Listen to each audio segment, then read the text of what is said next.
গল্প রজনীগন্ধার তীব্র সুবাস। লেখিকা মুনিয়া মেরাতুল নেহা। আপনার বড় মেয়ে নয়, পাশে দাঁড়িয়ে থাকা ওই যে আপনার ছোট মেয়ের সাথে। আমাদের ছেলের তাকে ভালো লেগেছে।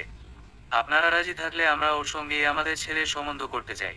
পাত্রপক্ষ রজনীকে দেখতে এসে রজনীর ছোট বোনকে পছন্দ করেছে। এ আর নতুন নয় রজনীর কাছে। বরাবরই এই বিষয়গুলো নিয়ে কথা উঠে এসেছে। এখন আর তেমন গায়ে মাখে না রজনী কথাগুলো। যেন হবারই ছিল, তার মধ্যে কোনো ভ্রুক্ষেপই নেই। কলেজ ছেড়ে বাড়িতে যেতেই খয়েরি রঙের একটা শাড়ি হাতে ধরিয়ে দিল রজনীর মা। রজনী শাড়িটা হাতে নিয়ে দাঁড়িয়ে আছে। সে কখনো এসব শাড়ি পরে না, সেলোয়ার কামিজই তার জন্য যথেষ্ট।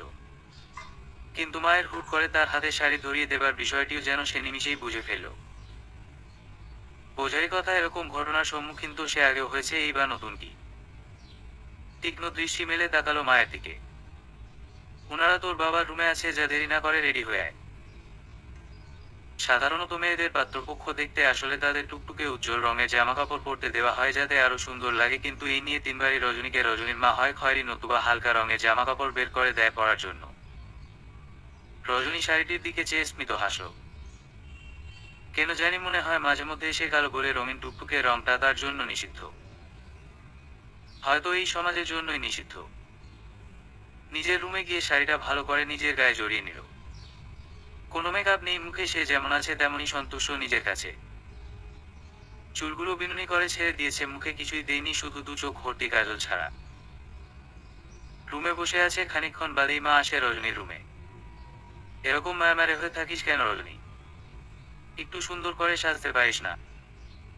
সাজলে তো তোকে একটু ফর্সা দেখাতো। মায়ের কথায় যেন রজনীর হাসি পেল ফের। গায়ের রং নিয়ে কথা বলায় রাগের বদলে বরাবরই সে হেসে উড়িয়ে দেয়। তুমি তো জানোই আমি এসব সাজগোজের ভেতর নেই। মেকআপের এক আবরণ দিয়ে কি লাভ বলো? আমি যেমন তেমনই ভালো, বরং এখন চকচকে দেখে পড়ে কালো দেখলে বলবে অন্য মেয়ে দেখিয়েছ। এর চেয়ে ভালো আমি যেরকম সেরকমই ভালো না? তোর সঙ্গে কথায় পারা যায় না রে মা। আল্লাহ যে কেন তোকে এরকম করে বানিয়েছেন তিনিই জানেন একমাত্র। মায়ের কথায় রজনী আবারও স্মিত হাসল। তার বয়সও তো বেশি নয়, সবে সবে 19-এর ঘরে পাশ হয়েছে। উচ্চ মাধ্যমিকও পাশ হয়নি এখনো, তার এখনই তার বিয়ের জন্য সম্বন্ধ দেখা হচ্ছে কেবল। হয়তো মেয়েরা কুড়িতেই বুড়ি, এজন্যই। রজনীর ভেতর থেকে বেরিয়ে আসে তাচ্ছিল্যের হাসি। কবে যে এই প্রথা বদলাবে সেটাই ভাবছে। কিংবা আদৌ বদলাতে দিবে তো কিছু মানুষ? তারা তো কুসংস্কারে বিশ্বাসী আবার। কিন্তু বাবা মার কথার উপর রজনী কিছু বলার সাহস পায় না, যেন বিয়ে তো একদিন হবেই তার, তবে দ্বিমত করেই বা কি হবে? সে জানে এই বিয়ের পাত্র দেখতে দেখতে বড্ড সময় যাবে। তবে সে একজন নিজের মন মতন পুরুষ চায় যে কেবল রজনীকে বুঝবে। ইচ্ছে আছে জীবনে কিছু করবার। রজনীকে নিয়ে রজনীর মা পাত্রপক্ষের সামনে গেল। রজনীকে ওরা টুকটাক কিছু প্রশ্ন করলো, রজনী যথা উত্তর দিল। স্কুল সেরে বাসায় এসেছে রজনীর বোন সাথী, সেখানেই পাত্রপক্ষের সাথীকে দেখা। রজনী বেশ করে লক্ষ্য করেছিল সবার নজর তখন সাথীর দিকেই আবদ্ধ ছিল যেন। তখনই রজনী বুঝে ফেলেছিল এই বিয়ে বোধহয় পৃথিবী উল্টে গেলেও সম্ভব না। তারপরেই উপরোক্ত কথাগুলো বলে পাত্রপক্ষ। অতঃপর রজনী রুমে যেতেই পাত্রপক্ষ রজনীর বাবাকে এই কথাগুলো বলে রুমের আড়ালে থেকে কথাগুলো শুনতে কোনো বেগ পেতে হলো না রজনীকে। চট করে শাড়িটা খুলে আবারও হালকা রঙের জামা গায়ে জড়িয়ে নিল। ওদের সামনে গিয়ে দাঁড়ালো। লোকগুলো যেন ভেবাচেকা খেয়ে গেছে, এই না মেয়েটি শাড়ি পরে চুপচাপ দাঁড়িয়েছিল। এখন আবার নতুন পোশাক। হ্যাঁ, আপনাদের ছোট মেয়ে দেখতে বেশ সুন্দর আপনাদের বড় মেয়ের তুলনায়, বুঝলেন তো? বড় মেয়ের সব দিকই ঠিক আছে, কিন্তু রংটা ঠিক নেই। কিন্তু আপনার ছোট মেয়ে যেন চকচক করছে রূপের ঝলকে, সবাই দেখেও বলবে মেয়ে এনে জিতেছি আমরা, এমন সুন্দরী মেয়েকেই তো চাই আমরা। শুনুন আঙ্কেল, একটা কথা, গায়ের রং দিয়ে না কারো যোগ্যতা মাপ করা যায় না, বুঝেছেন? এই গায়ের রং ধুবলি চা অত হয়ে যাবে একদিন, কিন্তু মানুষের ব্যবহার আদব কায়দা সেগুলোই থেকে যাবে। সাদা চামড়া দেখে যে কেবল পছন্দ করেন জানেন তো, চকচকা করলেই খাঁটি হয় না, তার মধ্যে ভেজালও থাকে। সাদা চামড়া আর সৌন্দর্যই যদি সবটা ঠিক করতে পারতো, মনে হয় না সুন্দরী কোনো মেয়ের দীর্ঘ কিংবা পরকীয়া এসব লিপ্ত হতো কখনো। আমি আমার গায়ের রং নিয়েই সন্তুষ্ট আছি, আমার কোনো অসুবিধা নেই। আপনাদের কথাগুলো বললাম শুধু কারণ আপনারাও আমার বোনের গায়ের রং দেখেই পছন্দ করেছেন। রজনীর কথায় ওনারা বেশ অসন্তুষ্ট হলেন, সেটা ওনাদের মুখ দেখেই বোঝা গেল। কিন্তু রজনী বা কি করবে? উত্তর না দিয়ে তো পারা যাচ্ছিল না আর ওনাদের সঙ্গে। বাবা মানা করে দেবার পরও ফের ওনারা বলছে, এত বড় বড় কথা যে বলছো না, এজন্যই তোমার বিয়ে হচ্ছে না। নিজের ছোট বোনকেই হিংসে করো। এ কেমন বোন তুমি? সে সুখী হোক, ভালো একটা পরিবারে যাক, তুমি চাও না সেটা? না, যারা গায়ের রং দিয়ে মানুষ বিচার করে সে ফ্যামিলিতে যে আমার বোন কি ভালো থাকবে তা আমার বোঝা হয়ে গেছে। আর আমার বাবা তো বলল ওই বোনকে বিয়ে দিবে না, ও সবে ক্লাস 10-এ উঠেছে কেবল। আপনারা এবার যেতে পারেন, কোন দরকার নেই আর। রজনী চলে গেল লোকগুলোর তোয়াক্কা না করে। রেগে গেছে যেন আজকে, কিন্তু কি করবে? শেষের কথাগুলো শুনে জবাব যেন আর না দিয়ে পারল না রজনী। গন্তব্য এখন দৃষ্টি নামক মেয়েটার কাছে। রাস্তায় হাঁটছে রজনী আপনা মনে। বেশ ভিড় জমেছে যেন রাস্তায়। তখনই এক লোক ইচ্ছে করে রজনীকে বাজে ভাবে ছুঁয়ে দিচ্ছিল। তখনই রজনী মুখ খুলল। আপনার নিজের মেয়ের বয়সী আরেকটি মেয়েকে রাস্তায় ইচ্ছে করে ধাক্কা দিয়ে বুকের ওনাতে হাত দিতে একটুখানি লজ্জা কিংবা ভয় করল না? কিন্তু নিজের মেয়ে হলে পারতেন তো করতে। অবশ্য সেগুলো তো ভাবতেও পারেন না, কিন্তু অন্য মেয়েদের ছুঁতে বাজে দৃষ্টিতে তাকাতে খুব ভালো লাগে, তাই না? 50 ঊর্ধ্ব একজন ব্যক্তির দিকে চেয়ে রজনী কথাগুলো বলল একদমে। রাস্তায় পুরো লোক জড়ো হয়ে গেছে রজনীর কথা শুনে। তারা সবটা দাঁড়িয়ে দেখছে। কেউ কেউ আড়াল থেকে, মানে দোকানে কিংবা ফুটপাতে দাঁড়িয়ে থেকে ঘটনাটি দেখছিল। কেউ কেউ আবার রজনীর কথা শুনে জড়ো হয়েছে, আবার কেউ নীরব দর্শকের ভূমিকা পালন করছে রাস্তায় দাঁড়িয়ে থেকে। আপনারা কি শুধু ঘটনা দেখবার জন্যই দাঁড়িয়েছেন নাকি বলুন তো? আপনাদের মেয়ের সঙ্গে কেউ এরকম নোংরা কাজ করবার চিন্তা করতে পারতেন? ভিড়ের ভেতর থেকে একজন বলে উঠল, অবশ্যই না, সে তো আমার নিজের মেয়ে, তার সঙ্গে আমি এরকম করি কি করে? এটা আদৌ সম্ভব নাকি? বাহি তো দিয়ে দিলেন সঠিক উত্তর। আমিও তো আপনার মেয়েরই বয়সী, বলুন। তাহলে এই লোকটা হাঁটার সময় রাস্তার পাশে জায়গা থাকতেও আমার গায়ে এরকম ইচ্ছাকৃত ভাবে ধাক্কা দিয়ে শরীরে স্পর্শ করার উদ্দেশ্য হাত বাড়িয়ে দেওয়া, এটাকে কি বলবেন? আমি বাড়িতে ফেরার জন্য হাঁটছিলাম, ঠিক তখনই এই লোকটা আমার সঙ্গে এরকম আচরণ করার চেষ্টা করে। কেউ কোনো প্রত্যুত্তর করল না। রজনী নিজেই গিয়ে ওই লোকটির সামনে দাঁড়ালো। সাদা শার্ট আর লুঙ্গি পরেছেন, মাথায় আবার টুপিও দিয়েছে, মানে বাহিরে সব ঠিকঠাক, ভেতরে একদম সদরঘাট যাকে বলে। ইচ্ছে করছে রজনী লোকটার কাছে গিয়ে সপাটে দুটো চড় লাগিয়ে দেয়। পোশাকের আড়ালে একটা শয়তান বই কি, আর অন্য কিছু না। টুপি পরে সাধু সাজা হচ্ছে, তাই না? আপনার মতন লোককে ইচ্ছে করছে ঠাটিয়ে দুটো দিক, কিন্তু আমি সেটা করব না, তাহলে তো আপনার লেভেলের হয়ে যাব। আর যাই হোক, আপনাদের মতন লোকের লেভেলের হওয়ার থেকে মৃত্যুও ভালো। সব মেয়েদের একবারে নরম ভাববে না, তারা পাথরের থেকে শক্ত হতে পারে। এসব করার আগে দুবার ভেবে নিবেন, নইলে পরের বার চোরটা ঠিক আপনার গালে কেন কোথায় কোথায় যে পড়বে তা আপনি নিজেও জানেন না। ভিড় ঠেলে রজনী চলে গেল। রজনী যাবার পর লোক সারগাম কমে গেছে প্রায়। কিন্তু এক যুবকের নিথর দৃষ্টি রজনী যাবার পানি আবদ্ধ রয়ে গেছে কেন জানি। সে চাইলেও যেন সে দৃষ্টি সরাতে পারছে না। এত চোখ ধাঁধানো মেয়ে সে বোধহয় দ্বিতীয়টি দেখে এখনো অব্দি। দেরি না করে সেই যুবকটি পিছু নিল রজনী। হাঁটতে হাঁটতে রজনীর সামনে এসে দাঁড়ালো। রজনী তার দিকে তুকুর দৃষ্টি মেলে তাকালো। আবিদ ভয় পেয়ে গেল। দূর থেকেই দাঁড়িয়ে দেখেছে রজনীর সে কি তেজ। এই যে মিস্টার, কিছু কি বলবেন? এভাবে পথ আটকেছেন কেন? আবিদ রজনীর প্রত্যুত্তরে কি বলবে যেন ভুলে গেছে। মনে হচ্ছে এই মেয়েটার এত তেজ কেন। এই ঝাঁজের জন্য সে তো কিছু বলতেই পারছে না। তবে অন্য মেয়েদের থেকে এই আলাদা, বেশ ভালোই লাগছে তার। আগে এই কলমটি কি আপনার? এখানে পড়ে থাকতে দেখলাম, তাই জিজ্ঞেস করছি। আমদা আমদা করে রজনীকে বলল আবিদ। রজনী তীক্ষ্ণ দৃষ্টিতে একবার আবিদের দিকে নজর বোলালো। সাদা শার্টে শ্যামলা পুরুষটিকে মন্দ নয় দেখতে। তবে বাহিরে সবারই চকচকে, ভেতরটা কজনের সুন্দর হতে পারে। তবে সেই সব কথা মাথা থেকে ঝেড়ে রজনী আবিদকে উত্তর দিল, না, কলমটি আমার নয়, হয়তো অন্য কারো রাস্তায় পড়ে গিয়েছে। আবিদকে উত্তর দিয়ে সোজা রাস্তা ধরে হাঁটা লাগালো রজনী। আবিদ রজনীর যাবার পানে এক দৃষ্টিতে তাকিয়ে আছে। সে যে রজনীকে হুট করে কোনো কারণ ছাড়াই ডেকে বসেছিল, এটা কি আর প্রকাশ করা যায়? রজনী যে রকম মেয়ে, যদি আবার রাস্তায় লোক জড়ো করতো তখন। ভাগ্যিস এই কলমটি শার্টের বুক পকেটে ছিল বিধায় আবিদ রজনীকে কলমের দোহাই দিয়ে দিল। তবে এই কিঞ্চিত সময়টুকু আবিদের যেন মুখ দিয়ে কথা বের হচ্ছিল না। মেয়েরা তো সহজ সরল লাজুকে প্রকৃতির হয়, কিন্তু এরকম টাইপের মেয়ে খুব কমই দেখতে পাওয়া যায়। তবে কম হলেও এরকম ঝাঁজ ভর্তি মেয়ে মানুষও ভাল লাগে। বৃষ্টির বাড়িতে যাবার উদ্দেশ্য নিয়ে আসলেও গেল না রজনী। এখন গন্তব্যস্থল কোথায় সে নিজেও বুঝতে পারছে না, তবে আপাতত বৃষ্টির বাড়িতে যাবে না বলে মনস্থির করল। সামনেই নদীর ধারে গিয়ে দাঁড়ালো। নদীর পাড়ের খোলা বাতাস রজনীর ঘুমটার আড়ালে থাকা চুলগুলো মুখের উপর এসে পড়ছে। রজনী সেগুলো সযত্নে কানের পিছে গুজে দিল, কিন্তু অবাধ্য চুল আবারও মুখে এসে পড়ছে। এবার আর রজনী চুলগুলা ফেরাল না। সামনে এক দৃষ্টিতে তাকিয়ে রইল কত সুন্দর পৃথিবীটা, কিন্তু পৃথিবীর মানুষগুলো কেন সুন্দর হতে পারল না? তারা কেন সাদা চামড়ার মানুষকেই সৌন্দর্যের কাতারে ধরে? আল্লাহর সৃষ্টি তো সবই সুন্দর, তবে মনুষ্যজাতি কেন শ্যামলা মেয়েদের সহসা সুন্দরী উপাধি দিতে চায় না? এরকম আরো অনেক রকম প্রশ্ন এসে রজনীর মনে হানা দিতে লাগলো। এক পাশে থাকা একটা বেঞ্চিতে বসল। কিছুক্ষণ সময় অতিবাহিত করার পর রজনীর খেয়াল হলো বাড়িতে যাওয়ার দরকার। আবারও হাঁটা লাগালো বাড়ির উদ্দেশ্য।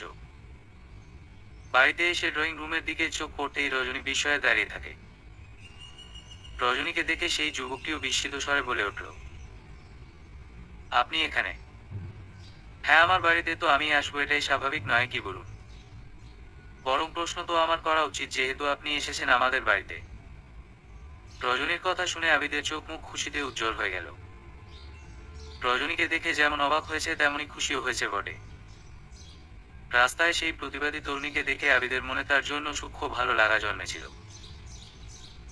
পরক্ষণেই মাথা থেকে রজনীর ভাবনা বের করে দেয়।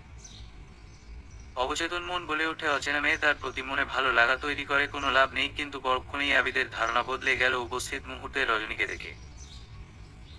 যাকেই অচেনা শহরে সেই মেয়েটিকে খুঁজে পেল, যদি মনে কোনো অনুভূতিরা জন্ম নেয় তাহলে তাই হোক। হ্যাঁ, আপনার বোন সাথী।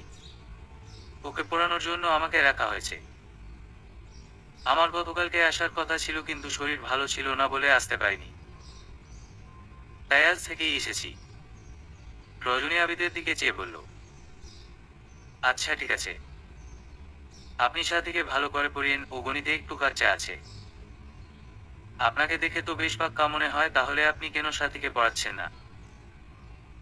আপনি পড়ালেই তো সাথী কাজা থেকে একেবারে পেকে টুসে হয়ে যেত বলুন। আবিদের কথা শুনে রজনী ভ্রুজোড়া বাঁকিয়ে মুখটা আধার করে ফেলে।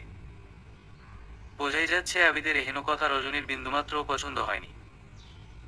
আবিদ কথার ছলে বলে ফেললেও পরক্ষণেই নিজেকে নিজে মনে মনে হাজার খানেক কথা শোনাতে লাগলো। মুখটা একটু সংযত করে রাখতে পারল না সে। তড়িঘড়ি করে রজনীকে বলতে লাগলো, ক্ষমা করবেন, কিছু মনে করবেন না।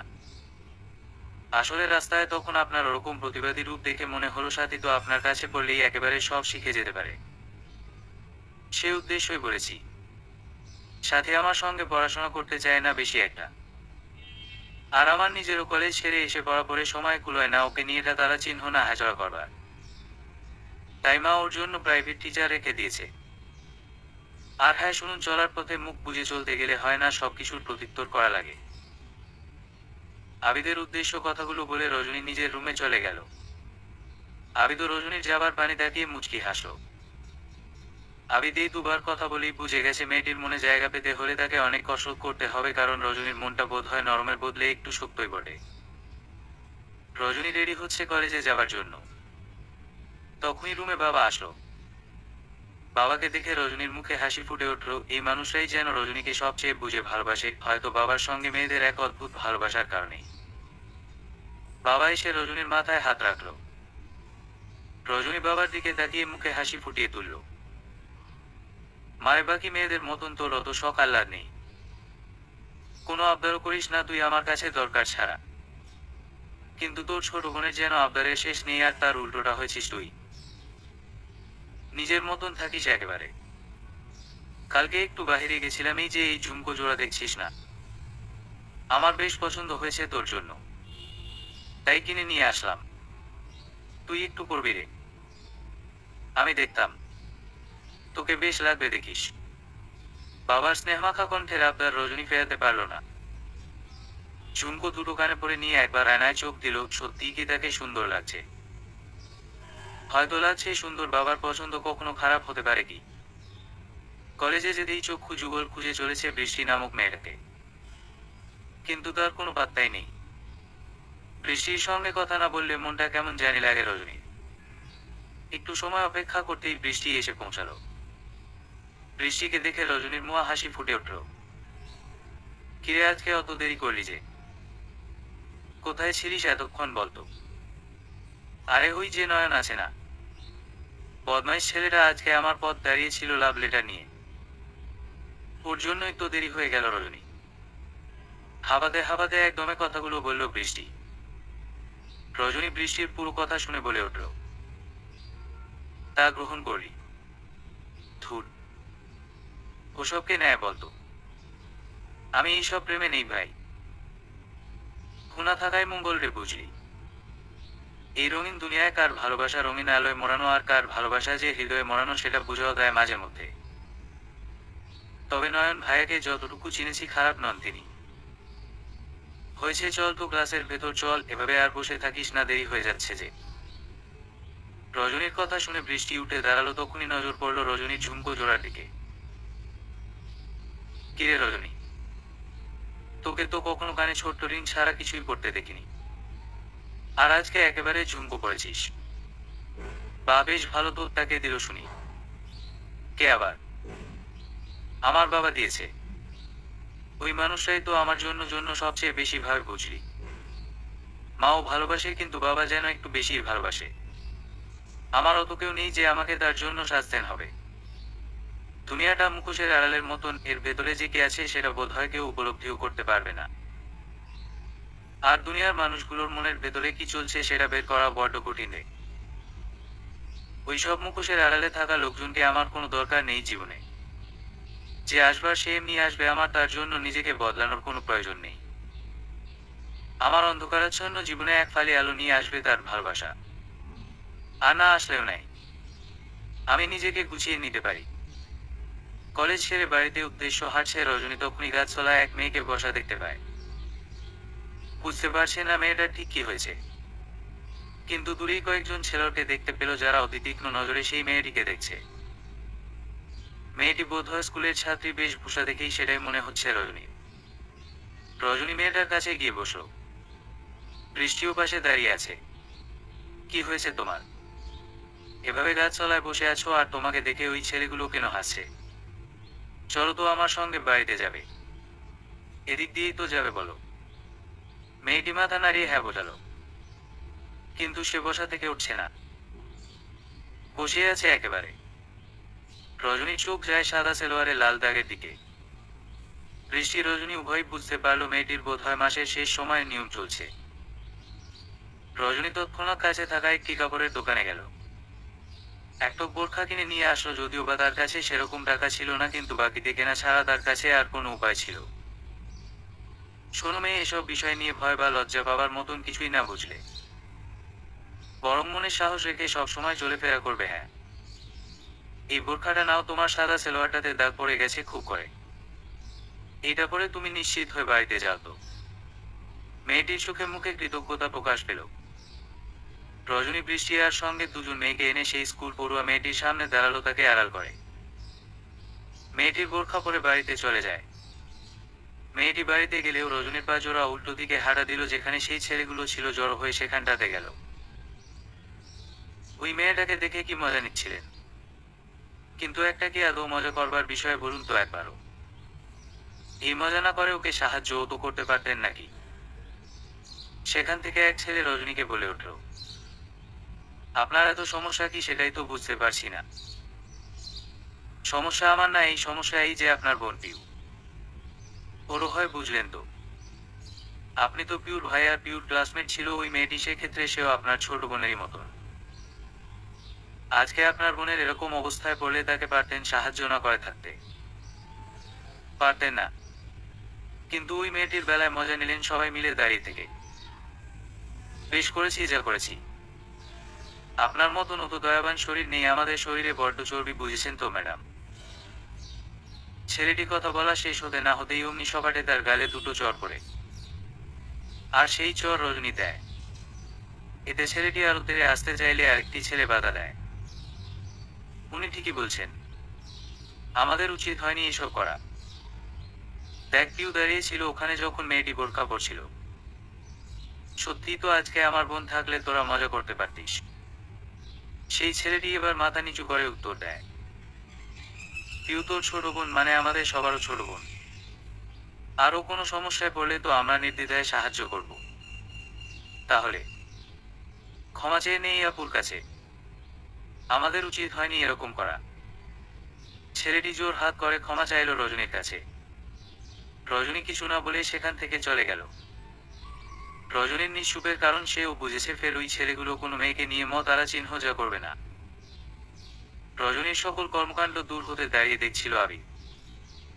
আজকে রজনীকে দেখে তার যেন পুনরায় কালকে চিত্র মনের ভেতর ফুটে উঠল। মেয়েটা সত্যিই আলাদা বটে। সাথীর থেকে খোঁজ নিয়ে রজনীর কলেজের বাসায় দাঁড়িয়েছিল এক পলক দেখবে বলে, কিন্তু সেখানে রজনীর প্রতিবাদী চরিত্র দেখবে তা আশা করেনি আবি। তবে তার চোখের তৃষ্ণা তো মিটল রজনীকে এক পলক দেখতে পেয়ে, এটাই বা কম কিসে। আস্তে আস্তে সেও রজনীর ওই মনের গোপন কুঠুরিতে একদিন না হয় জায়গা করে নিবে। শরীরটা আজকে যেন আর চলছেই না রজনী। সকালে না খেয়ে বেরিয়েছিল একটানা এতগুলা ক্লাস করার পর, এখন দুর্বল লাগছে কিরকম যেন। বৃষ্টি রাস্তার ওদিকটায় মোড় নিয়ে ওদের বাড়ি চলে গেছে। রজনী একা একা হাঁটছে, কিন্তু পাগুলো যেন চলছেই না। অনেক কষ্টে নিজের শরীরটাকে টেনে নিয়ে যাচ্ছে। সূর্যের উত্তাপও যেন আজকে বাড়িয়ে দিয়েছে। এমতাবস্থায় ঠান্ডা এক গ্লাস পানি খেতে পারলে রজনী তৃপ্তি পেত। কিন্তু রাস্তায় কোনো দোকানপাট নেই। পাশ দিয়ে সাই সাই করে কটা গাড়ি বয়ে যাচ্ছে। হঠাৎই রজনীর সামনে ঠান্ডা পানির বোতল রাখল কেউ। রজনী সামনে তাকাতেই আবিদকে দেখতে পেল। বোধগম্য হচ্ছে না এখন এই ভোর দুপুর বেলায় এই ছেলে কোথা থেকে আসলো, তাও আবার পানিও নিয়ে। নিনে রাখে তৃষ্ণা নিবারণ করুন তো। আপনাকে দেখেই অনেক ক্লান্ত লাগছে, আর মুখটাও কেমন যেন ফ্যাকাশে লাগছে, কিছু খানি বোধ হয় সকালে, বলুন। আবিদের প্রশ্নের ঝুড়ি রজনীর পছন্দ হলো না। না, আমি অপরিচিত কারো থেকে কোনো কিছু নিই না। এই তো আর 15-20 মিনিট হাঁটার পর আমি বাড়িতে পৌঁছে যেতে পারবো। বলার জন্য ধন্যবাদ আপনাকে। আবিদ তখন রজনীকে দেখার পর দোকানে বসে। যদিও দুপুরে ভাত খাওয়ার সময়, কিন্তু সে হালকা পাতলা কিছু খেতে বসে একটা দোকানে। খাওয়া শেষ করে তীব্র গরমের জন্য ঠান্ডা পানির বোতল কিনে। কিন্তু যখনই আবার রজনীকে দেখতে পায়, ওর তৃষ্ণার্ত মুখ দেখে পানির বোতল এগিয়ে দিতে যায়। কিন্তু রজনী তো নিল না। আর আবিদের মনেও প্রশ্ন, সে দোকানে বসলো, খেলো, এত সময় রজনী কই ছিল? ওর তো আরো আগে বাড়িতে পৌঁছে যাবার কথা। আগে ছিপি খুঁড়িনি এখনো। আমিও আপনার বোনকে পড়ানোর উদ্দেশ্যেই যাচ্ছিলাম আপনাদের বাড়িতে। আপনার বোন নাকি আজকে বিকেলে কোথাও একটা যাবে, সেজন্য 1 ঘন্টা আগে যেতে বলেছে আমাকে। রাস্তায় আপনাকে দেখতে পেলাম, সেজন্যই পানির বোতলটা দিলাম। বললাম না আপনাকে দেখে অনেকটা তৃষ্ণার্ত লাগছিল, সেজন্য। হ্যাঁ, তো পড়াতে যান। আমি তো বললামই আমার দরকার নেই এসবের। রজনীর উত্তর আবিদেরও ভালো লাগলো না। ভালো করেই বুঝে গেল রজনী যখন না করেছে তখন ন্যায় হবে। কিন্তু মনের মধ্যে থাকা প্রশ্ন বারংবার উকি দিচ্ছে। কৌতূহল সামলাতে না পেরে আবিদ রজনীকে প্রশ্ন করে বসল, আপনার কলেজ তো দেখেছি প্রায় 1 ঘন্টা আগে ছুটি হয়েছে, তাহলে আপনি এতক্ষণ কই ছিলেন? আপনাকে এত কিছু কেন বলবো আমি? আমার দরকারেই দেরি করেছি আমি, কোনো কিছুতে অযথা সময় নষ্ট করি না আমি। আর আপনিই বা আমার কলেজ কোথায় এটা কি করে জানলেন? এখান থেকে সবচেয়ে কাছে যে কলেজটা আছে সেটাতেই তো আপনি পড়বেন। অনুমান করে বললাম আর কি। আপনাকে বিব্রত করার জন্য দুঃখিত। আসলে মনে প্রশ্ন এসেছিল তাই জিজ্ঞেস করলাম। আচ্ছা, ঠিক আছে। রজনী আর কিছু বলল না, চুপচাপ ভাবে হাঁটছে। রজনীর পাশাপাশি হাঁটছে আবিদ, তাদের দুজনেরই গন্তব্যস্থল একই জায়গায়। কিন্তু দুজনেই নীরবতা বজায় রেখে হাঁটছে, কেউ কিছু বলছে না, একদম চুপচাপ। রজনী সামনের দিকে চেয়ে সোজা হাঁটছে, আর আবিদ আর চোখে রজনীর দিকে তাকাচ্ছে একটু পরপর। রৌদ্রের তাপ এসে পড়ায় রজনীর মুখটা কেমন যেন হয়ে আছে, তবে এই মুখশ্রী আবিদ দু চোখ ভরে দেখতে চায়। রজনী আবিদের তুলনায় ভীষণ আস্তে হাঁটছে, ফলে আবিদের থেকে অনেকটাই পিছনে পড়ে গেছে সে। আবিদ বুঝতে পারল রজনী কেন আস্তে আস্তে হাঁটছে। হয়তো সে পাশাপাশি কোনো পুরুষের সঙ্গে হাঁটতে চাইছে না। আবিদ ব্যাপারটি বুঝতে পেরে পাশে থাকা ছোট্ট একটি দোকানে বসল। দোকান থেকে একটা পান নিয়ে মুখে পুরে দিয়ে বসে রইল কিছুক্ষণ। রজনী যখন তাকে অতিক্রম করে গেছিল, রজনীর যাবার পানে তাকিয়ে ছিল আবিদ। মিনিট 5 পরই আবিদও হাঁটা লাগালো আবার। বাড়িতে ঢুকেই আগে ফ্রেশ হয়ে ঠান্ডা পানি খেয়ে মন দেহ দুটোই শীতল করে নিল রজনী। একটু পর মায়ের ডাক পড়ল সাথীর প্রাইভেট টিচারকে নাস্তা দিতে যাওয়ার জন্য। রজনী কিচ্ছু না বলে রান্নাঘরে গেল মায়ের কাছে। মায়ের কাছে যেতেই মা বলে উঠল, তুই চাটা বানিয়ে নে, একটু কষ্ট করে, আমি বাকি খাবারগুলো সাজিয়ে দিচ্ছি। মায়ের কথা মতন রজনী চা বানিয়ে নিল। একটু পর নাস্তা নিয়ে আবিদের সামনে গেল। ভেজা চুলে টুকটুক করে পানি পড়ছে রজনীর, সেটা ঘুমটার আড়ালে থাকলেও বেশ বোঝা যাচ্ছে। রজনী নাস্তার প্লেট রেখে চলে গেল নিজের রুমে। আবিদ অন্য কিছু খেল না, শুধু তৃপ্তি নিয়ে চাটুকু খেতে লাগলো। বেলা দুপুর থেকে বিকেল গড়িয়ে গেছে, এখনো সে দুপুরের খাবার খায়নি। খাবে কি করে? এখনো তো সে রান্নাই করেনি। এই মস্ত বড় শহরে এসেছে চাকরির ইন্টারভিউয়ের জন্য।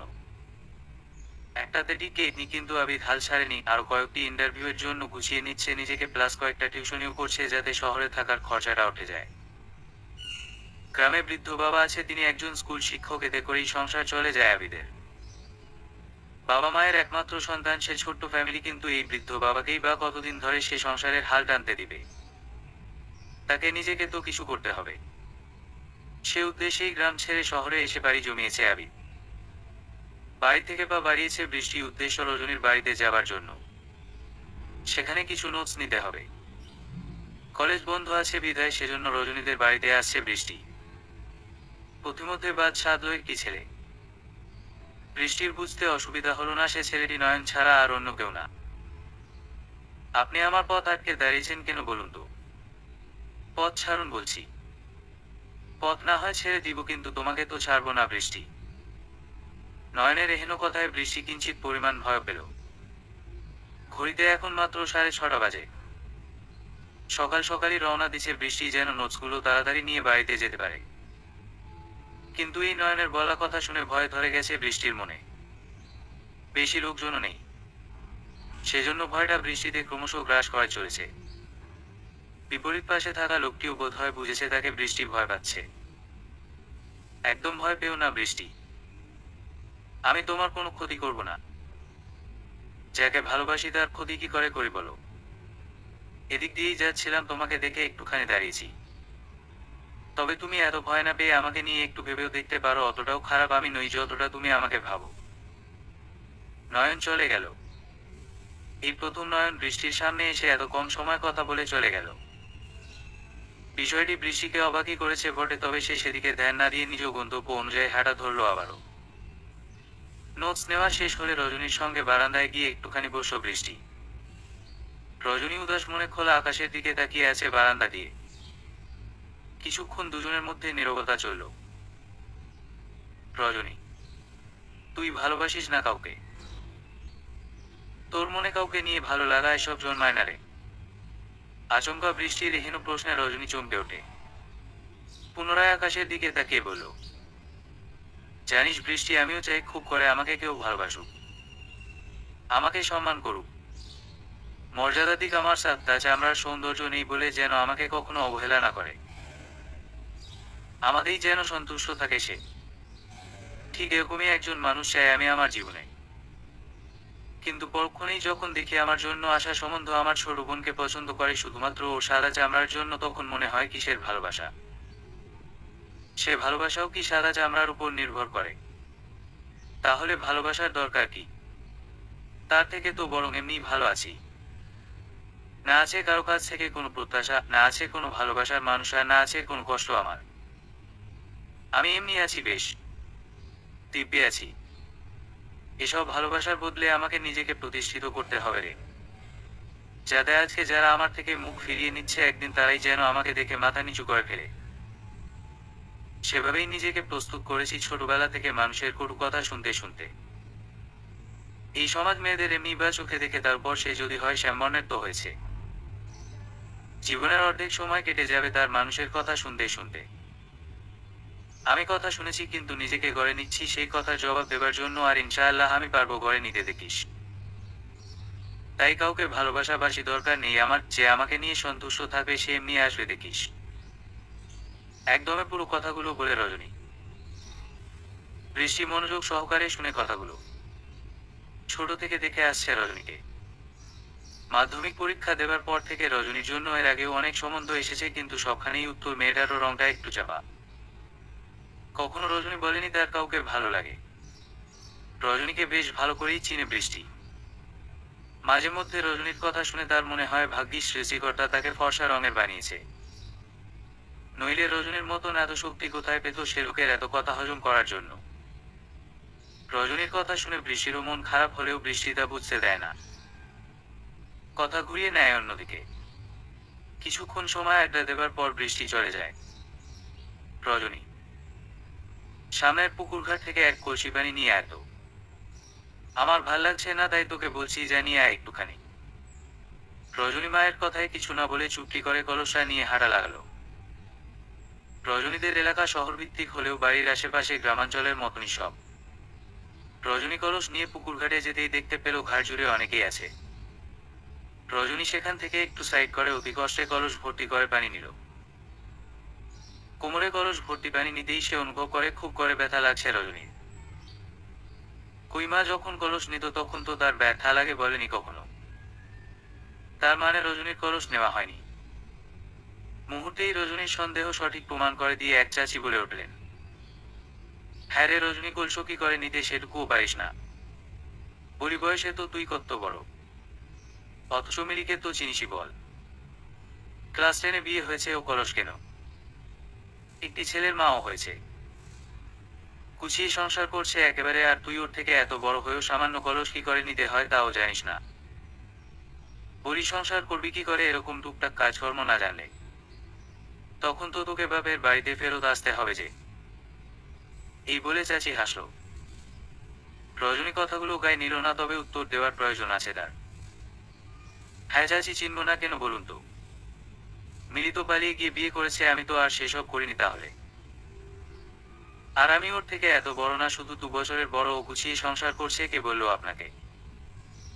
আমি যতটুকু জানি মিলিকে অর্ধেক কাজকর্ম করে দেয় তার ছোট ননদ।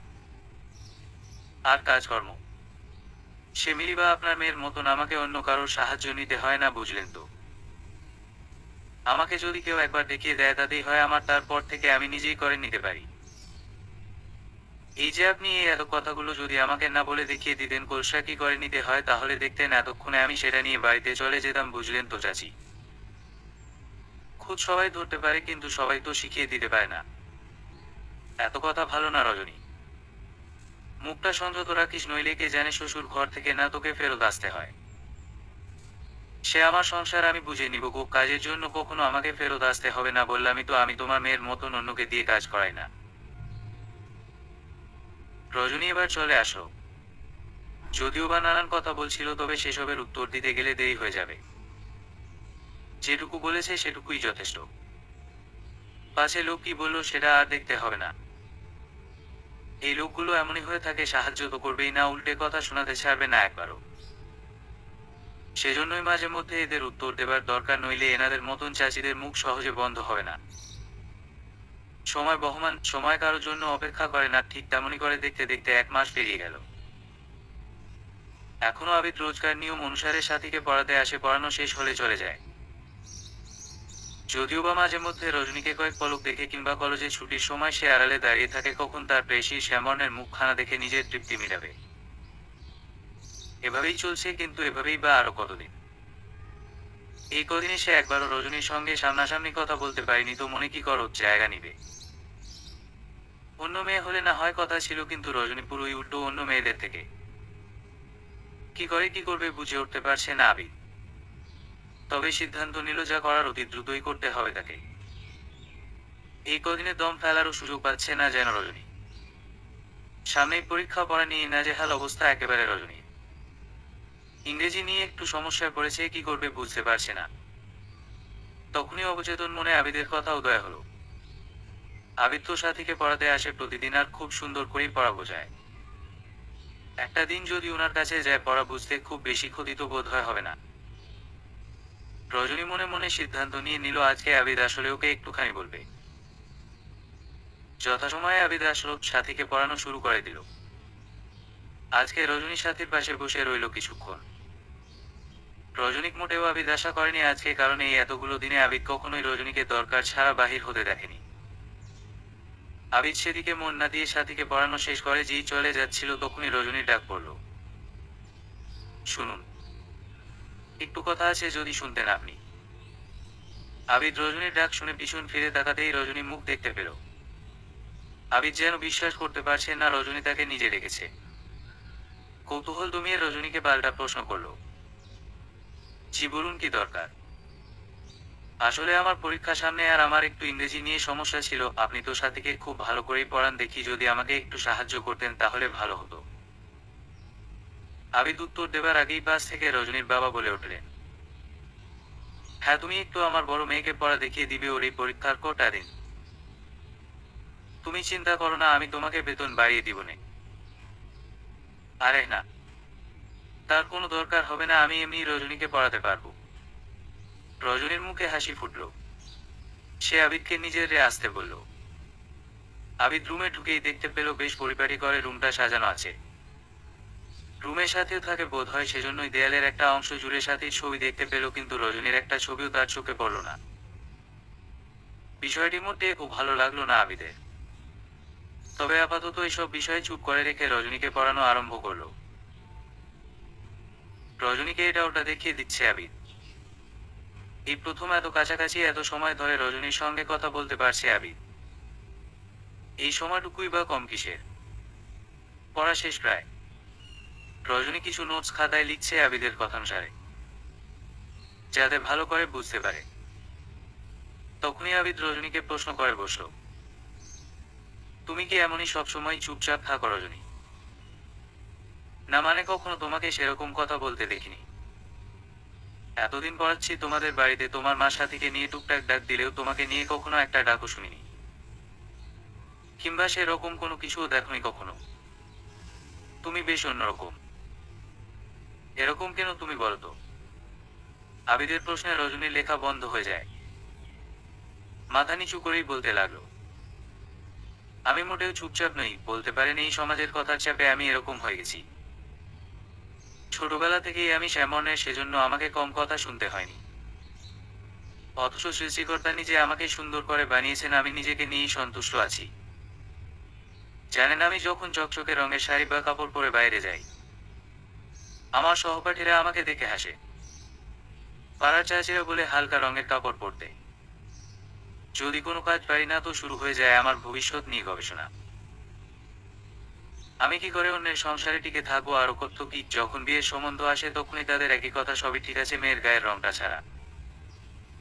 উঠতি বয়সে আমার বান্ধবীরা অপরন্ত প্রেমের চিঠি প্রস্তাব পেলেও আমি পাইনি।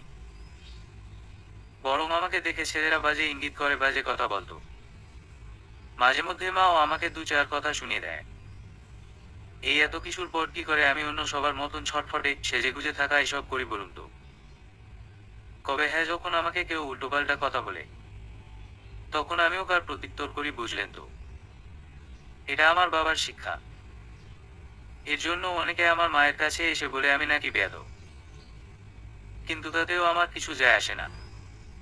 তারা বলেছে বলেই তো আমি উত্তর দিয়েছি। আমার ভরণ পোষণ সব আমার বাবা দেয়, আমি কেন অন্যের কথা শুনবো বলুন তো? তবে সেসব নিয়ে কোনো মাথা ব্যথা নেই আমার। আমি আছি বেশ নিজের মতন করে। বাবা আছে পাশে, ব্যাস আর কি চাই। চলছে জীবন নিজের মতন, আমিও চলেছি তার সঙ্গে। রজনী কথাগুলো বলা শেষ করে লেখায় মনোযোগ দিল। আবিদ এক দৃষ্টিতে তাকিয়ে আছে রজনীর দিকে। সব সময় শক্ত একটা মেয়েকে দেখে আসছে, তার এরকম চাপা কথাগুলো জানতে পেরে মনে কেমন ঝড় বয়ে গেল যেন।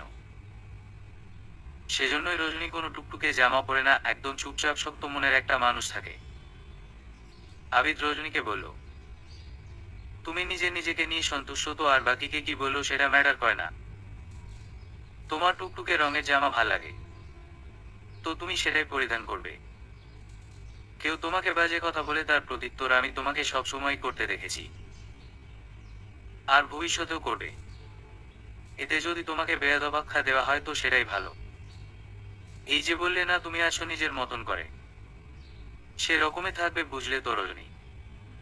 আর হ্যাঁ, কে বলতে পারে তুমি যেমন সেরকমই মেনে নিয়ে কেউ তোমাকে হয়তো অন্তরালে ভালোবেসে আসছে।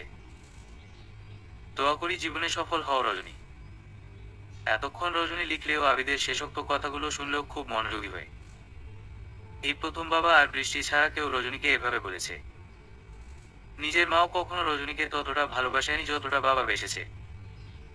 আজকে যেন অনেকদিন পর রজনীর মনটা বেশ খুশি লাগছে, কিন্তু তাকেও কেউ অন্তরালে ভালোবেসে আসছে। এটা সম্ভব আদৌ? রজনী আর সেদিকে মাথা ঘামালো না, চুপটি করে রইল। মনে মনে ছেয়ে গেল এক রাশ ভালো লাগা। এই প্রথম আবিদকে একটুখানি ভাল লাগছে রজনীর। এমনি করে গোটা সপ্তাহ রজনী আবিদের কাছে পড়তে বসতো, রোজ নিয়ম করে। পড়াশোনার বাহিরেও আবিদ রজনীর সঙ্গে টুকটাক কথা বলতো, তাও বুঝে শুনে। কারণ আবিদ রজনীকে বেশ ভয় পায় বলতে গেলে। পরপর দুদিন কলেজে আসেনি বৃষ্টি ক্লাস করতে। বাড়িতে ফোন করেছে কিন্তু ফোন ধরেনি। রজনীর বেশ চিন্তা হতে লাগলো, বৃষ্টি তো কখনো এরকম করে না, তাহলে কি হলো এরকম হঠাৎ করে? জানা অজানা অনেক প্রশ্ন রজনীর মনে জুড়ে রয়েছে, তার উত্তর পেতেই সিদ্ধান্ত নিল আজকে বৃষ্টিদের বাড়িতে যাবে। সিদ্ধান্ত মোতাবেক গেল, কিন্তু গিয়ে যা দেখলো তার জন্য একটুও প্রস্তুত ছিল না রজনী। দুতলা বিশিষ্ট বাড়ির অনেকাংশই মেহমানে গিজগিজ করছে। রজনী আস্তে করে বাড়ির ভিতরে গেল। বাড়িতে এত মেহমান কেন এসেছে সেটাই রজনীর বোধগম্য হচ্ছে না। তবে কি বাড়িতে কোনো অনুষ্ঠান আছে আর সেজন্যই বৃষ্টি এতদিন কলেজে আসেনি? তাই হয়তো হবে। রজনী ভেতরে যেতেই বৃষ্টির মা রজনীকে দেখতে পেল। আয় রজনী, যে বৃষ্টির কাছে এসেছিস নিশ্চয় বল। ও কিছু বলেনি তোকে? মনে হচ্ছে যাও পরের রুমে যা, ওকে ওখানে পাবি। বৃষ্টির মায়ের কথায় রজনী অবাকই হয় বটে। তার মানে রজনীর অগোচরে বৃষ্টি কিছু একটা করছে যা আজ পর্যন্ত কখনো করেনি বৃষ্টি, সেটা এখন করছে। কৌতূহল দমাতে না পেরে রজনী বৃষ্টির মাকে প্রশ্ন করল, আন্টি আপনাদের বাসায় যে এত মেহমান, কোনো অনুষ্ঠান আছে কি? বৃষ্টি তো আমাকে কিছুই বলেনি কোনো কিছু। রজনীর কথায় বৃষ্টির মা মুচকি হাসলেন। অতঃপর বলা শুরু করলেন, হ্যাঁ তাই তো, বলবে কি করে বলতো? সবকিছু এমন হুট করে হয়ে গেল না, কি বলবো। তুই না আসলেও বৃষ্টির বাবা আজকে বা কালকে গিয়ে তোদের বাড়িতে বৃষ্টির বিয়ের দাওয়াত দিয়ে আসতো রে রজনী। বৃষ্টির বিয়ের কথা শুনে রজনী স্তব্ধ হয়ে কিছুক্ষণ তাকিয়ে রইল। এই কদিনের ভেতর বৃষ্টির বউয়ের আয়োজন হয়ে গেল। রজনী আর কিছু না শুনে চলে গেল উপরে বৃষ্টির রুমে। বৃষ্টির রুমে যেতেই দেখতে পেল ওর কয়েকজন কাজিন আছে। রজনী তাদের বেরিয়ে যেতে বলল বৃষ্টির সঙ্গে একান্তে কথা বলবে বলে। কিরে বৃষ্টি, কদিন ধরে কলেজে যাসনি, ফোনও বন্ধ ছিল তোর। সেজন্যই তোদের বাড়িতে আসি, আর আসতেই তোর মা বলল তোর নাকি বিয়ে। কি শুনছি রে এসব, বলতো? একে একে সকল প্রশ্নগুলো বৃষ্টির দিকে নিক্ষেপ করল রজনী। বৃষ্টির রজনীর কথা শুনেও কোনো রকম পরিবর্তন নেই। সে আগে যেমন চুপচাপ ছিল এখনো সেরকম ভাবেই বসে আছে। কিরে বৃষ্টি, কিছু বলবি নাকি আমি চলে যাব? এবার বৃষ্টি মুখ খুলল রজনীর যাবার কথা শুনে। সেদিন কলেজ থেকে ফেরার পরই দেখি আমার ফুফাতো ভাই সজীব, ফুফা ফুপি ওনারা আসেন। সচরাচর ওনারা এভাবে আসেন না, হুট করে, কিন্তু এবার তাদের আসার কারণ আমি বুঝিনি তেমন করে। সবশেষে রাতে মা আমাকে বলল সজীব ভাইয়ের সঙ্গে আমাদের বিয়ে ঠিক করেছে সবাই। সজীব ভাইয়ের সঙ্গেই আমার বিয়ে হবে। ফুপুমনি অসুস্থ, সেজন্য আর দেরি করতে চাইছে না কেউই। আর আমার আব্বুর কথানুযায়ী আজকে আমাদের এনগেজমেন্ট, আর আজকেই বিয়ের দিন তারিখ ঠিক করবে ওনারা। তোর সঙ্গে যোগাযোগ করতে পারিনি, ফোনটা এখনো ঠিক হয়নি সেজন্য। আর এসব ব্যাপার নিয়ে আর কলেজে যায়নি, একবারে বিয়ের পর কলেজে যাব। সবগুলো কথা বলা শেষ করে দম ফেলল বৃষ্টি। রজনী কি বলবে ভাষা হারিয়ে ফেলেছে যেন। এই কয়দিনের ভেতরই বৃষ্টির বিয়ে হয়ে যাবে, সেটা যেন রজনী কিছুতেই মেনে নিতে পারছে না। আর নয়নের কি হবে, এটা ভেবে উঠতেই কেমন লাগলো রজনীর।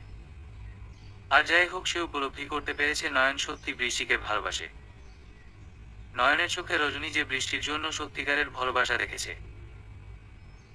পুরো একটা বছর ধরে নয়ন বৃষ্টিকে ভালোবাসি ভালোবাসি করে আসছে, কিন্তু বৃষ্টি সেরকম পাত্তা না দিলেও রজনী বিগত কয়েক মাসে বেশ বুঝেছে বৃষ্টির মনেও নয়নকে নিয়ে কিঞ্চিত পরিমাণ হলেও ভালোবাসার অনুভূতি জন্মেছে, যেটা বৃষ্টি এখনো মুখ ফুটে প্রকাশ করেনি, কিন্তু রজনী সেটা বুঝেছে।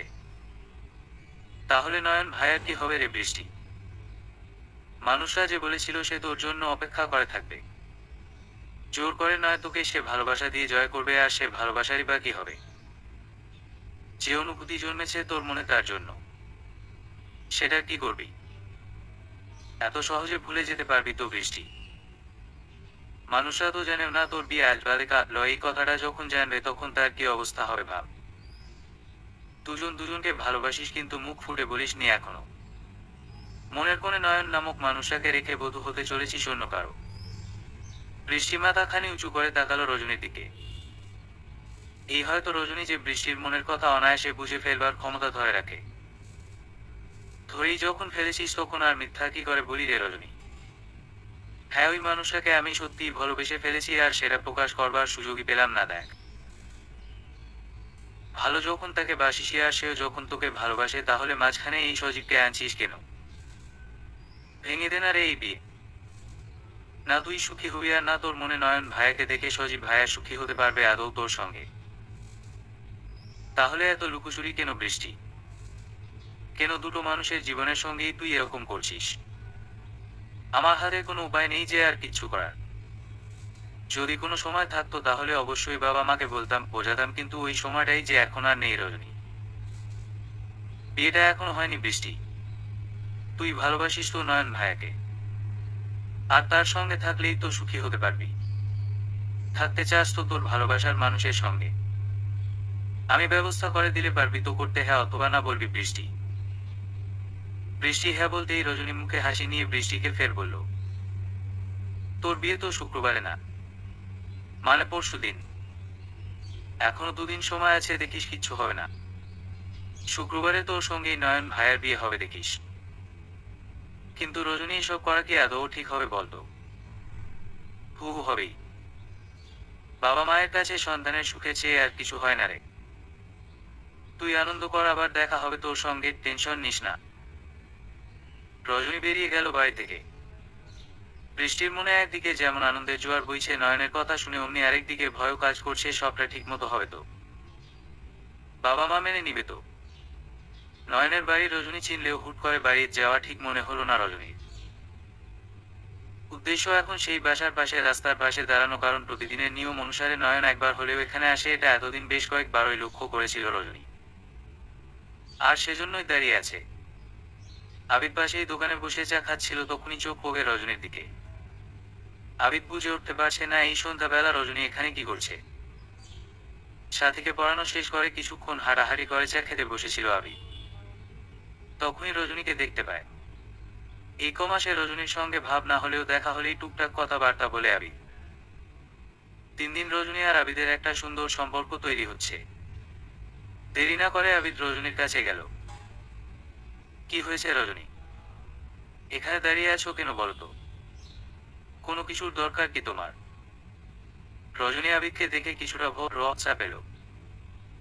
নয়নের অপেক্ষা করা অব্দি সে যা প্ল্যান করেছে তাতে সে একা সব করতে পারবে না, সে আনে একজন কারো সাহায্য লাগবে, কিন্তু সে একজনকেই খুঁজে পাচ্ছিল না রজনী। অবশেষে আবিদের দেখা পেয়ে মনে হলো সেই কাঙ্ক্ষিত ব্যক্তিকে খুঁজে পেয়েছে রজনী। হ্যাঁ, আমার লাগবে তো, আপনাকেই তোলা হবে আমার। সেজন্যই তো দাঁড়িয়ে আছি। সত্যি বলছো? তোমার আমাকেই লাগবে রজনী?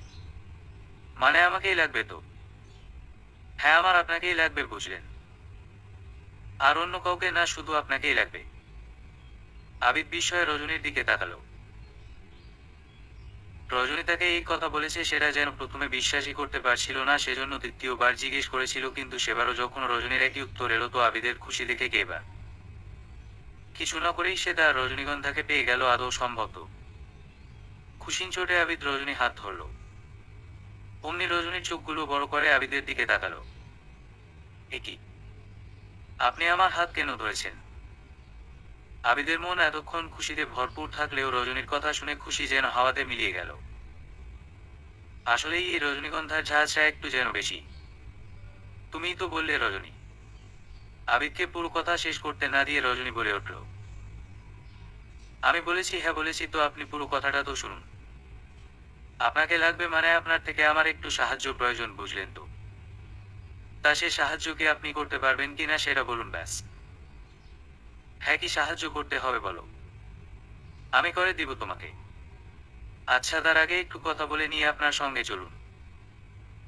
এই রাস্তাতে তো আর কথা বলা যাবে না, চলুন ওই পাশের রেস্টুরেন্টটাতে গিয়ে বসি। আবিদ হ্যাঁ বলে রজনীর সঙ্গে রেস্টুরেন্টে গেল। রেস্টুরেন্টে যখন এসেছে তখন তো আর এমনি এমনি বসে থাকা যাবে না। আবিদ মেনু কার্ডটা রজনীর দিকে এগিয়ে দিল কিছু অর্ডার করার জন্য।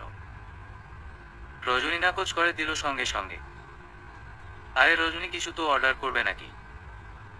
নইলে এমনি এমনি রেস্টুরেন্টে আমাদের বসে থাকতে দিবে? আচ্ছা তাহলে কফি অর্ডার করুন ব্যাস, আর বেশি কিছুর দরকার নেই। রজনী কফি অর্ডার করে দিল।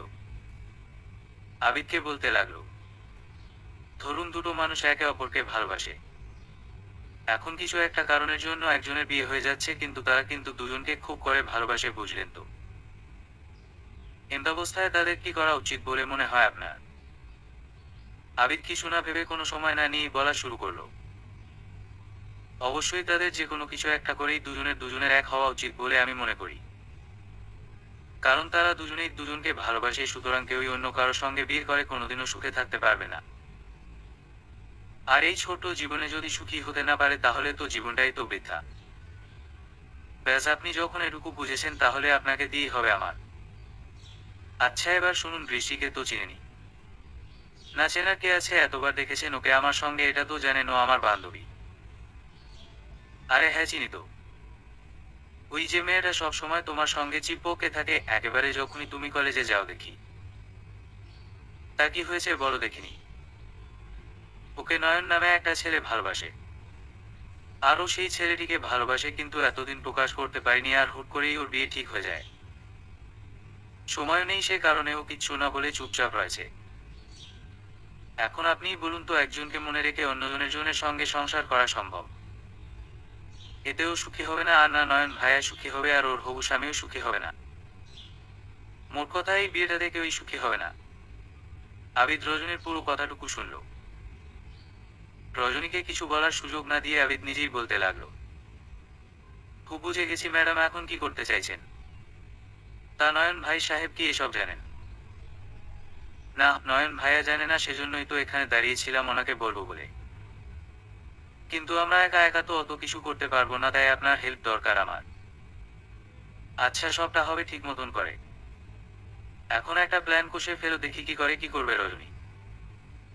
রজনী আবিদকে কিছু না বলে চুপচাপ বসে রইল। একটু পরে নয়নকে সেই রাস্তার মোড়ে দেখতে পেল, সঙ্গে সঙ্গে রজনী আবিদকে দিয়ে নয়নকে রেস্টুরেন্টের ভেতরে নিয়ে আসলো। নয়নকে যখন রজনী পুরো ঘটনাটা খুলে বলছিল তখনই নয়নের চোখে অশ্রুকণা এসে জমা হয়। পর মুহূর্তেই রজনীর কথা শুনে আবার মুখে হাসি ফুটে ওঠে, অন্তত একটা সুযোগ তো আছে কিছু করার। তিনজনে মিলে পরিকল্পনা করলো যা করার কালকেই করতে হবে, নইলে এরপরে আর সুযোগ পাবে না কেউই। কালকে রজনী বৃষ্টিদের বাড়িতে যাবে, তারপর কোনো একটা কিছু নিয়ে রজনী বৃষ্টিকে বাড়ি থেকে বের করে আনবে, আর তখনই নয়নকে নিয়ে কাজী অফিসে থাকবে আবিদ। তারপরে দুজনের বিয়ে সম্পূর্ণ হবে। পরদিন সকালবেলা রজনী কোনো মতে কিছু একটা খেয়ে দিয়ে হাঁটা ধরলো বৃষ্টির বাড়িতে। পরিকল্পনা অনুযায়ী আজকে সবকিছু করতে হবে তাকে।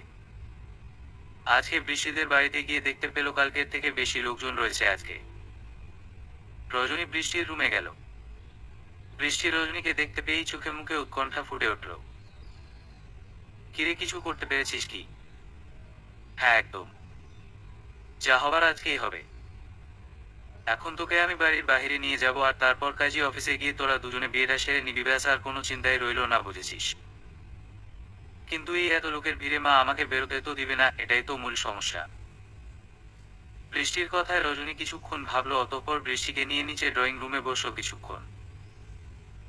যখনই বৃষ্টির মা যাচ্ছিল বাস দিয়ে তখনই রজনী বলা শুরু করলো, ইস বৃষ্টি, তোর মুখে কেমন একটা আবরণ পড়েছে রে। ও বুঝছি, ওই যে এতদিন কলেজে গেছিলি, রৌদ্রের একটা আবরণ পড়ে কালচে হয়ে গেছে তোর মুখ। এখন এই ফেসে মেকআপ করলেও তো তোকে সেরকম ভালো লাগবে না রে। তোর তো উচিত ছিল পার্লারে গিয়ে মুখটার যত্ন নেওয়া। তাহলে কালো আবরণটাও সরে যেত আর তোর মুখে মেকআপটাও বেশ লাগতো। এক কথায় দুলাভাই সহ বাকি সবাই তোর থেকে তো চোখই ফেরাতে পারতো না। আর এখন তো তোকে মেকআপ করেই সুন্দর লাগবে না রে, তো একটা। হ্যাঁ হ্যাঁ রজনী, তো ঠিকই বললি রে। বিয়ে তো মানুষ সারা জীব করে না, করে একবারই। সেদিন যদি মনের মতন করে একটু সেজে গুজে সুন্দরী না হতে পারে তাহলে কেমন লাগবে? রজনী, তুই ফ্রি আছিস তো? যা বৃষ্টিকে নিয়ে ওই যে পার্লারে যাবি আর ওকে সুন্দর করে সাজিয়ে দিতে বলবি পার্লারের লোকগুলোকে, যেন আমার মেয়েকে পরীর থেকে কোনো অংশে কষ্ট না লাগে। রজনী ডিলটা ঠিক জায়গায় মেরেছে। বৃষ্টির মায়ের কথা শুনে বৃষ্টিকে নিয়ে পার্লারের উদ্দেশ্য রওনা দিল। পথিমধ্যেই রিক্সা নিয়ে কাজী অফিসের গন্তব্য দুজনে চলে গেল। সেখানে গিয়ে দুজোড়া তৃষ্ণার্ত চক্ষু জোড়া একে অপরকে দেখে তৃষ্ণা নিবারণ করলো আগে। নয়ন বলে উঠল, পুরো 1 বছর অপেক্ষা করেছি তোমার মুখ থেকে ভালোবাসি শোনার জন্য, আর তুমি সেটা প্রকাশই করলে না। আর যখন প্রকাশ করলে তখন দেখো, তোমাকে প্রায় হারিয়েই ফেলছিলাম আমি। বিয়ের পরে সব কথা বলবেন, এখন চুপ করুন তো, দেরি হয়ে যাবে।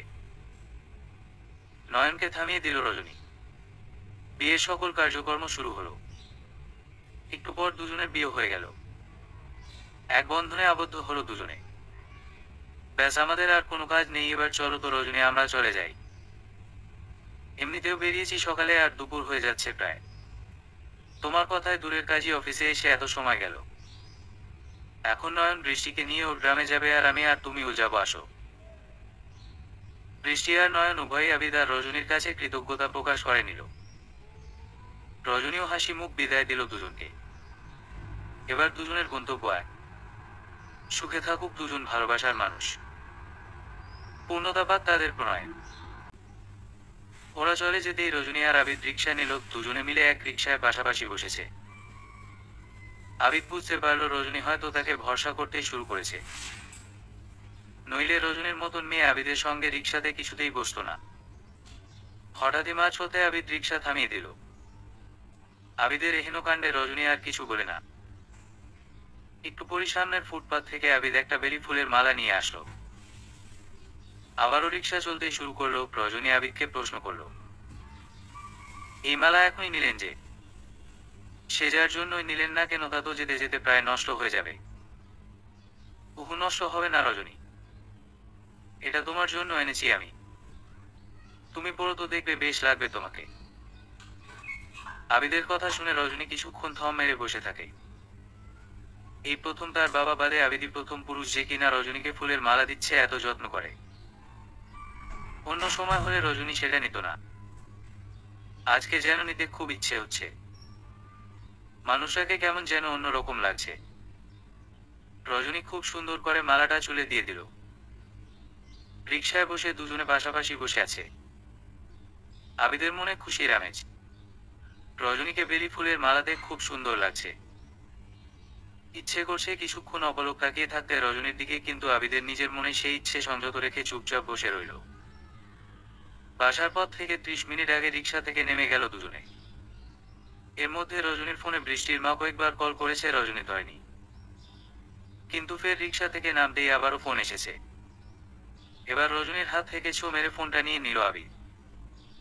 ফোন রিসিভ করে বলতে লাগলো, আন্টি, আসলে বৃষ্টিকে যখন রজনী পার্লারে নিয়ে এসেছিল, বৃষ্টি পার্লারে যাবার আগে এক ফ্রেন্ডের সঙ্গে দেখা করবে বলে দাঁড়ায় রজনীকে পার্লারে রেখে। আর একটু পর রজনী এসে দেখে বৃষ্টি নেই। ওর ফোনে ফোন করেও পাওয়া যায়নি ওকে।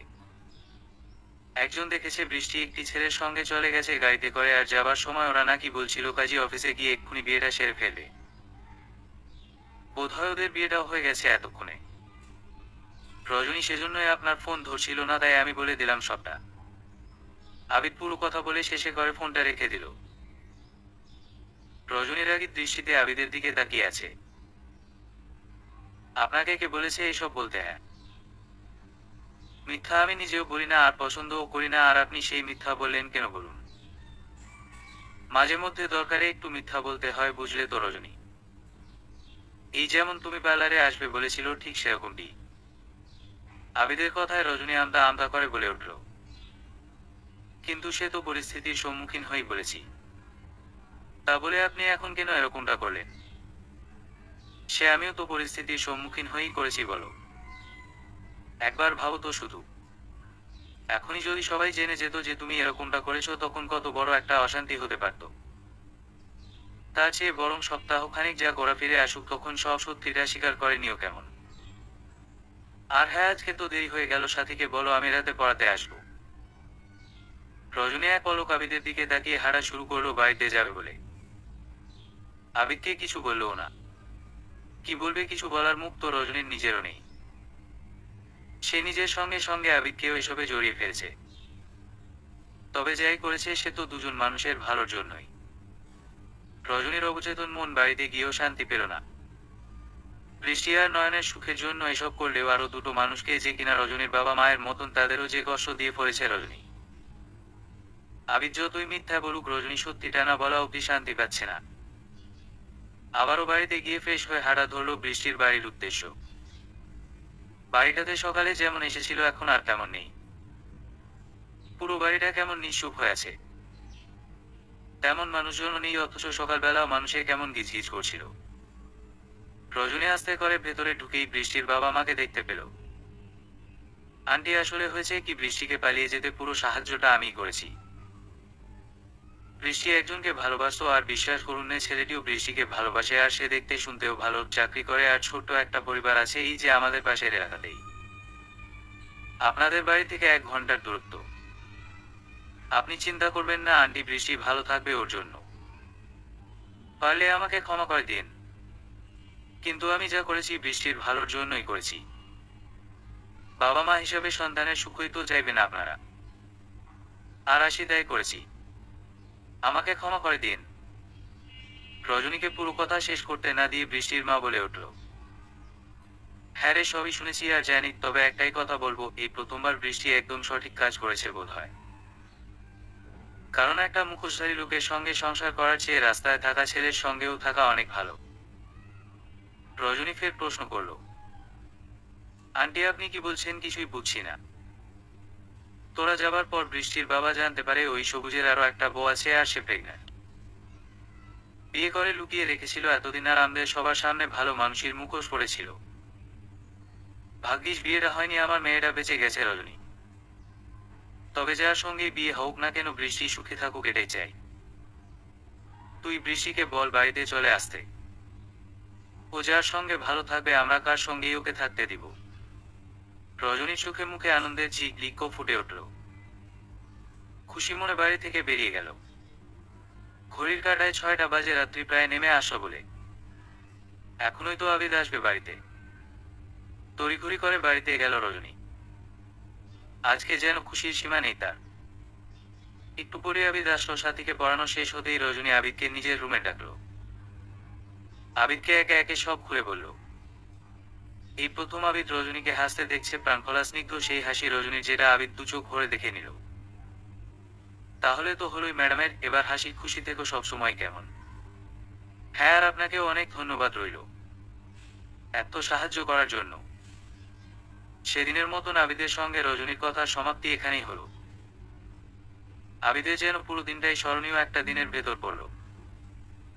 রজনীকে ফুল কিনে দেওয়া, একসঙ্গে রিকশায় চড়া, এখন রজনীর হাসি মুখ, সবকিছুই যেন স্মরণীয় বলতে গেলে আবিদের কাছে। আবিদ চলে যাবার পরই রজনী আয়নার সামনে গিয়ে দাঁড়ালো। সেই বেলি ফুলের মালাটা খুব গভীর দৃষ্টিতে দেখতে লাগলো। তখন তো আবিদ বলল, খুব সুন্দর লাগছে। আসলেই কি তাই? রজনী আয়নায় নিজেকে দেখতে লাগলো। অতটা সুন্দর না হলেও একটু তো সুন্দর লেগেছে তাকে, নইলে আবিদ সুন্দর কেন বলল? আর মনেই মুচকি হাসল রজনী। ধীরে ধীরে আবিদকে তার ভালো লাগছে হয়তো। সেদিনের পর কেটে গেছে আরো 1 মাস। বৃষ্টির বাবা মা তাদের কথা রেখেছে। বৃষ্টি বাড়িতে ফিরতেই সব দিক খোঁজ খবর নিয়ে তারপর নয়নের সঙ্গে বৃষ্টির বিয়ে দিয়েছে। কোনো ক্ষতি পায়নি নয়নের, যার ফলে তাদের বিয়েটা নির্বিঘ্নে দু পরিবারের সম্মতিতে হয়েছে। বিয়ের পরও বৃষ্টি পড়ালেখা চালিয়ে যাচ্ছে, আর নয়নও নিজের কর্ম করে যাচ্ছে রোজকার রুটিন অনুসারে। সবই ঠিক আছে, সবাই ভালো আছে, কিন্তু ভালো নেই রজনী। সবকিছু থেকেও যেন খালি খালি লাগছে রজনীর। মনে হচ্ছে কোনো কিছু একটা নেই কেবল। হয়তো সেটা আবিদের শূন্যতা। এটা মনে পড়তেই রজনীর কেমন জানি অনুভূত হলো। তবে কি এতদিন যে আবিদ আসেনি তাদের বাড়িতে, আবিদের সঙ্গে টানা 15 দিন কথা হয়নি। এতে কি রজনী আবিদকে মিস করছে? কিন্তু তাকে কেন মিস করতে হবে রজনী? মানুষের সঙ্গে তো সবসময় এড়িয়ে চলেছে, আর এখন নেই তাকেই মিস করে চলেছে রজনী। এত সকল ভাবনা চিন্তার মাঝখানে রজনীর মা রজনীকে এসে বলল, রজনী কালকে তোকে পাত্রপক্ষ দেখতে আসবে। ওনারা তোর বাবার সঙ্গে আগেই কথা বলে রেখেছিল। সম্ভব হলে কালকেই বিয়ের দিন তারিখ পাকা হবে। মায়ের বলা কন কুকুরে যেতেই রজনীর মুখের হাসি নিমিষের মধ্যে হাওয়ায় মিলিয়ে গেল। আবার তাকে দেখতে আসবে, নাকি আবারও সেই অপমানিত হতে হবে তাকে? রজনী মাকে কাট কাট গলায় বলে উঠল, আমি এখন বিয়ের জন্য প্রস্তুত না মা। সামনে পরীক্ষা আছে, আমাকে সেদিকে মনোযোগ দিতে হবে। তখনই রজনীর বাবা রুমে আসলো। রজনীর মাথায় হাত বুলিয়ে দিয়ে কিছুক্ষণ পর বলতে লাগলো, রজনী রে, আমি জানি তুই কি ভাবছিস। কবে এবার আর সেসব হবে না রে। কারণ পাত্র আগে নিজে তোকে পছন্দ করে, তারপর তার বাবা মাকে পাঠিয়েছে, বুঝছিস তো। আমার মনে হয় ভালোই হবে। দেখিস এবার তুই কালকের জন্য রেডি থাকিস, কলেজে যাস না আর কালকে। একটিবার বাবার এই কথাটা শোন। আমার মন বলছে তুই সুখী হবি এই বিয়েতে, দেখিস। বাবার স্নেহমাখা কণ্ঠের আবদার রজনী ফেরাতে পারল না। কি জানি কি হয় কালকে। রজনীর মনে পড়ল আবিদের কথা। এই মানুষটা কি আর আসবে না? হঠাৎ করে রজনীর মনে পড়ল, বৃষ্টির বিয়ের সময় তো আবিদের নম্বর নিয়েছিল রজনী। উৎফুল্ল মনে সেই নম্বরে ফোন দিল। কয়েকবার রিং হলো কিন্তু কেউ রিসিভ করলো না। রজনী মনক্ষুণ্ণ হয়ে ফোন দিল না আর। পরদিন সকাল হতেই মায়ের কাজের গতি যেন আজকে বেড়ে গেল প্রায়। রজনী কারণও বুঝল। কিছু না বল চুপচাপ নিজের রুমে গিয়ে শুয়ে রইল। একটু পরে মায়ের ডাক এলো রজনীকে রেডি হতে। রজনী জানে তাকে রঙিন কাপড়ে ভাল লাগে না, বেমানান লাগে, তবুও আজকে ইচ্ছে করেই লাল রঙেরই একটা 3 পিস পরে নিল। রজনীর মা রুমে এসে রজনীকে এভাবে দেখে বেশ রেগে গেল। কিরে, তো বলেছি হালকা রঙের জামাটা পরতে, আর তুই কিনা এই টুকটুকে রঙের জামা পরেছিস। তোকে কেমন লাগছে তুই জানিস। ওদের পছন্দ হবে তো তোকে। রজনী যেন মনে মনে চাইছে এই বিয়েটা ভেঙে যাক, তাহলেই বোধ হয় সে শান্তি পাবে। পাত্র যখন আমাকে আগেই পছন্দ করেছে, তবে এই রঙের ব্যাপারে কিছু হবে না, আর বুঝলে তো। রজনী চলে গেল ওদের সামনে। পাত্রের পরিবার বেশ ছোট্ট। বাবা মা আর ছোট্ট বোন ছাড়া কেউই নেই তাদের পরিবারে। রজনী গিয়ে সালাম দিতেই ছেলের মা রজনীকে দেখে মাশাআল্লাহ বলল। রজনী সেটা কানে আসতেই আবারও এক পলক ছেলের মায়ের দিকে তাকালো। এই প্রথম তাকে দেখে কেউ মাশাআল্লাহ বলেছে। আমার ছেলের পছন্দ আছে তো দেখছি বলতে হবে। মেয়ে তো দেখতে খুব সুন্দর হয়েছে। চেহারা একটা মায়া আছে বলতে হবে, যা নিমিষেই মানুষের মন কারবার ক্ষমতা রাখে। রজনী সহ সবাই প্রায় অবাক উপস্থিত ভদ্রমহিলার কথা শুনে। রজনী ভেবেছিল হয়তো যৌতুক নিবে, সেজন্য এত কথা বলছে, কিন্তু সেবারও রজনীর ধারণা ভুল প্রমাণিত করে দিল সেই মহিলা। ওনারা বাড়ি চলে গেলেন, আর বলে গেলেন সব ঠিক থাকলে আগামী শুক্রবারই ওনারা বিয়ের দিন ঠিক করেছেন। সেদিনই বিয়ে হবে। দেখছিস রজনী, আল্লাহ মুখ তুলেছে রে আমাদের দিকে। আমি তো ভাবতাম তুই যেমন চাইতিস সেরকম ছেলে বা পরিবার আদৌ পাবি কিনা সন্দেহ আছে, কিন্তু উপরওয়ালা তোর ইচ্ছের দাম দিছে রে মা, নইলে এরকম ছেলে আর এরকম পরিবার কোথাও পাওয়া যেত। এবার আমি নিশ্চিত একদম তোকে নিয়ে তুই সুখে থাকবি। মায়ের বলা কথা রজনীর কানে গেল না যেন।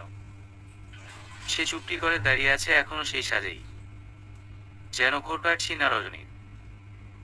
মনে হচ্ছে যেন সব স্বপ্ন ঘুম ভেঙে গেলেই স্বপ্ন শেষ হয়ে যাবে। কিন্তু না, স্বপ্ন না, এটা সত্যি। তাহলে তো রজনীর সুখী হওয়ার কথা ছিল, কারণ রজনী যেমনটা চেয়েছে সেরকমই পাচ্ছে, তবুও কোথাও শূন্য লাগছে যেন রজনী। পরদিন সকালবেলা কলেজে যেতেই রজনী বৃষ্টিকে আগে সবকিছু খুলে বলল। বৃষ্টি সবটা শুনলো কিন্তু প্রত্যুত্তর করছে না। রজনী, তুই খুশি হোসনি রে? খুশি হওয়ারই তো কথা, কিন্তু তোর মুখ চোখ দেখে তো সেরকম কিছুই বোঝা যাচ্ছে না। মনে হচ্ছে না যে তুই খুশি হয়েছিস, অথচ এতে তোর অখুশি হওয়ার মতন কোনো কিছু দেখছি না। কি হয়েছে সেটা তো বল। না রে বৃষ্টি, কিচ্ছু হয়নি সেরকম করে। কই, আমি তো খুশি আছি। মুখে মিথ্যা হাসি ফুটিয়ে কথাগুলো বলল রজনী। বৃষ্টি সেগুলো কিঞ্চিত পরিমাণও বিশ্বাস করলো না, কারণ সে চিনে রজনীকে। আচ্ছা আবিদ ভাইয়ের কি খবর আরে? কতদিন ওনাকে দেখি না প্রায়। বৃষ্টির কথায় রজনী নড়ে বসলো। কতদিন মানুষটাকে দেখে না সে? কেমন জানি লাগছে। জানি না রে, তবে সাথীকে আর পড়াবে না বোধ হয়। শোন রজনী, মানুষরা খুব ভালো জানিস তো, ওনার সঙ্গে তোর কোনো যোগাযোগই নেই। উনি এখন তোকে ওর মনের কথা বলেনি তাহলে? রজনী আবারও অবাক হলো বৃষ্টির কথায়। মানে এমন কিছু আছে যেটা রজনী জানে না? শোন তবে রজনী, দীর্ঘ 3টে মাস মানুষরা তোর কাছে পিঠে ঘুরেছে। কলেজ ছুটি হলে নিয়ম করে তাকে দেখতে পেতাম, তোকে দেখছে। তুই যা বলতিস সব শুনতো, নইলে কেউ এক বাক্যে আমাকে পালিয়ে যাবার ব্যাপারে উনি সাহায্য করত। কিন্তু করেছে, আর সেটা তোর কথাই বুঝলি। সে তোকে ভালোবাসে। আর একটা মানুষ তোর কাছে পিঠে সব সময় থাকে কেন, এটা কি তুই আদৌ কোনোদিনও বুঝিসনি রজনী? রজনী চুপটি করে বসে আছে। কি জবাব দিবে নিজেও ভেবে পাচ্ছে না। সে নিজেও বুঝতো আবিদ তার কাছে পিঠেই থাকে। কখনো সাথীকে পড়ানোর সময় দুজনের চোখে চোখ পড়ে যেত, কখনো কখনো রজনী কলেজ থেকে বাড়ি ফেরার পথে দোকানে বসে থাকতো, দেখতো লোকটাকে। রজনী সেসব বিষয়ে পাত্তা দেয়নি। রজনীর মনেই হয়নি কেউ ওকে ভালোবাসতে পারে। সেসব বুঝতাম, কিন্তু পরক্ষণেই মনে হতো আমাকে কেউ মন থেকে ভালোবাসার মতন কেউই নেই। ভুল বুঝেছিস তুই। তোর প্রতি এরকম দেখে একদিন আমি আবিদ ভাইয়াকে জিজ্ঞেস করেছিলাম, আপনি কি রজনীকে ভালোবাসেন? ওর পিছু পিছু দেখি বেশিরভাগ আপনাকে। বিনিময়ে তার উত্তর ছিল, আমার রজনীগন্ধার তীব্র সুবাস আমাকে মাতাল করে তুলে, তাকে একটু দেখতে না পেলে ব্যাস আর কিছু না। কথাগুলো আর তোকে বলা হয়ে ওঠেনি তোকে। ভুলে গেছিলাম বেমালুম। এবার বুঝো মানুষরা তোকে কিরকম ভালোবাসতো, কিন্তু কখনো প্রকাশ করতেই পারলো না। বেশ অন্যরকম ছিল তোর মতন। কথাগুলো যদি আগে বলতিস। আমার মনেও ওনাকে নিয়ে সূক্ষ্ম অনুভূতি তৈরি হয়েছিল, সেটা ভালোবাসায় রূপান্তরিত করতাম। কিন্তু উনি কি আমাকে ভালোবাসবেন আদৌ? সেসব ভেবেই আর কিছু ভাবিনি তেমন করে। কিন্তু আজকে মনে হচ্ছে বড্ড দেরি করে ফেলেছি রে। কিচ্ছু দেরি হয়নি। তুই বাড়িতে গিয়ে আবার মানুষটাকে কল দিবি, কথা বলবি, দেখিস কি হয়। ধৈর্য ধরিস। সেদিন আর ক্লাসে রজনীর মন বসলো না, কোনো মতে কলেজ ছেড়ে বাড়িতে গিয়ে আগেই ফোনটা হাতে নিয়ে বসলো। অবুঝ মন যেন আজকে আর মানছে না। এবার বুঝছে কেন রজনী খুশি হতে পারেনি। মনের ভেতর একটা শূন্যতা কাজ করেছে সর্বক্ষণ আবিদ না থাকার কারণে। কয়েকবার রিং হতেই রিসিভ করলো ফোন। রজনী হ্যালো বলল। সেই চিরচেনা কণ্ঠস্বর। কতদিন পর শুনতে পেল রজনী। মনে আলাদা একটা ভালো লাগা ছুঁয়ে গেল রজনী। কেমন আছেন? আবিদ যেন এই কলের আশাই ছিল এতদিন। অবশেষে কাঙ্ক্ষিত ফোনটি এসেছে। আবিদ হ্যালো শুনি বুঝে গেল এটা তার রজনীগন্ধা। তবুও একটু ঘুরালো। হ্যাঁ বলুন, কে বলছেন? রজনীর মন ক্ষুণ্ণ হলো। সে হ্যালো বলতেই চিনে গেল এটা আবিদ, আর সে রজনীকে এখনো চিনতে পারছে না। আমি রজনী। হ্যাঁ রজনী বলো, কেমন আছো? ফোন দিয়েছো যে হঠাৎ করে? রজনী কি বলবে বুঝতে পারছে না। বৃষ্টি কি কবে তাকে মিথ্যা বলল? বৃষ্টির কথা ধরেই তো সে আজকে সারাটা দিন নিজের মনে আবিদকে নিয়ে নতুন অনুভূতির সম্মুখীন হয়েছিল, তবে সে সবই মিথ্যা। প্রথমবারের মতন হয়তো রজনী বেশ বড়সড় একটা ধাক্কা খেতে চলেছে। ওকা দিয়েছিলাম এমনিতেই। আপনি তো কতদিন ধরে পড়াতে আসছেন না। তুমি জানো না রজনী, আমি সাথীকে আর পড়াবো না। আসলে আমি চাকরি পেয়ে গেছি বুঝলে কো। আর চাকরি সামলে সবকিছুর পর সময় হয়ে ওঠে না সাথীকে পড়ানোর। তুমি জানোনি? রজনীকে রজনীর বাবা বলেছে বোধ হয়, রজনী তখন খেয়াল করেনি। না জানতাম না আমি। আচ্ছা শুনুন, সামনের সপ্তাহে আমার বিয়ে ঠিক হয়েছে। রজনী বলল, আশায় আছে এবার যদি আবিদ মুখ ফুটে কিছু বলে। কংগ্রাচুলেশনস রজনী, নতুন জীবনের জন্য অনেক অনেক অনেক শুভকামনা তোমাকে। ভালো থেকো। আবিদের কথা শুনে রজনীর কান্না পেয়ে গেল, কিন্তু সেটা প্রকাশ না করে নিজের মধ্যে লুকিয়ে রাখল। আপনি আসবেন তো? অবশ্যই আসবো, আমি না গেলে তো দেখবে বিয়ে হবে না। আমি যাব না এটা কি কখনো হতে পারে? আচ্ছা আসবেন তাহলে। রজনী ফোন রেখে দিল। মনে জমা রইল এক রাশ অভিমান। নিজেরই কেমন জানি লাগছে। কেন যে তখন বৃষ্টির কথা শুনে আবিদকে নিয়ে নিজের মনে চষে থাকা চাপা অনুভূতিগুলাকে জন্মাতে দিল। আবিদের কথায় স্পষ্ট বুঝে গেছে রজনী আবিদ বিয়েতে খুব খুশি। কিন্তু আবিদ কি রজনীকে একটুকুও ভালোবাসেনি? যদি তাই হয় তাহলে সর্বক্ষণ রজনীর পিছু পিছু ঘোরা, কথা বলা, এসবের মানে কি ছিল? না, রজনী আর ভাবতে পারছে না। মাথা থেকে এসব ভাবনা বাদ দিয়ে দিল।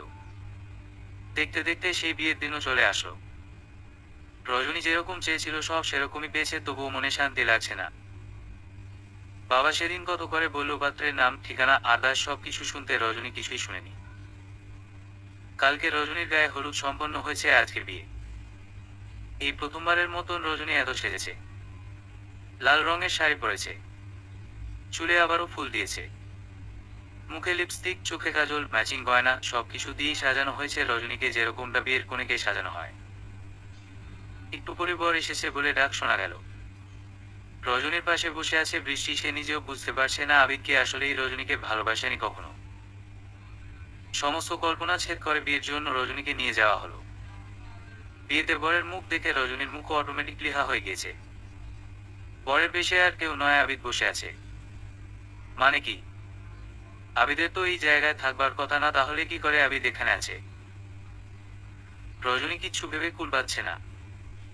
কাজীর কথা মতন বিয়ে একেবারে সম্পন্ন হলো। রজনী এখন একান্তভাবে আবিদের হয়ে গেছে, সেটা রজনীর কাছে অনেকটাই অপ্রত্যাশিত ঘটনা। বিদায়ের করুণ মুহূর্ত পেরিয়ে রজনী গাড়িতে বসলো শ্বশুরবাড়িতে যাবার উদ্দেশ্য। আরো একবার পুরো বাড়িটাতে চোখ বুলিয়ে নিল। এই বাড়িটাতে ছোট্ট থেকে ছিল রজনী, আজকে গন্তব্য অন্যত্র।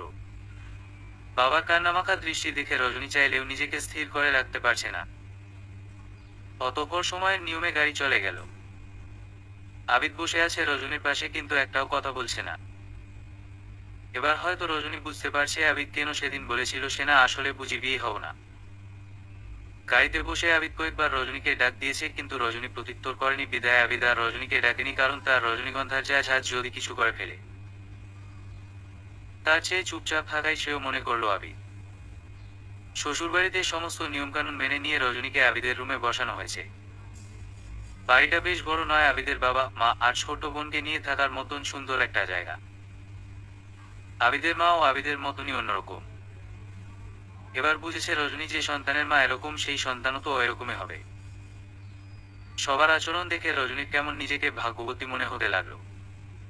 বোধহয় এরকম সুন্দর একটি দিন দেখার জন্যই এতদিন এত অপমান, এত কিছু সহ্য করেছিল রজনী। অপেক্ষায় আছে আবিদ কখন আসবে। অবশেষে অপেক্ষার প্রহর শেষ করে আবিদ রুমে ঢুকতেই রজনী তাকে সালাম করে আবার যথাস্থানে বসে রইল। আবিদ রজনীর পাশে বসলো, একদম পাশ ঘেঁষে। এখন তো শুধু পাশে ঘেঁষে বসেছি আর তাতেই দূরে সরে যাচ্ছ। যখন একেবারে কাছে যাব তখন কি করবে রজনী? আবিদের কথায় রজনীর লজ্জা পাবার কথা হলেও রজনী লজ্জা না পেয়ে প্রশ্ন করে বসল, আপনার সঙ্গেই আমার বিয়ে, সেটা সেদিন বললেন না কেন? কেন আমার সঙ্গে ওরকম ভাবে কথা বলেছেন আপনি?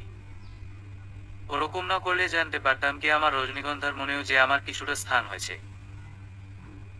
কিছুটা না, পুরোটা স্থানে আপনাকে দিয়েছিলাম।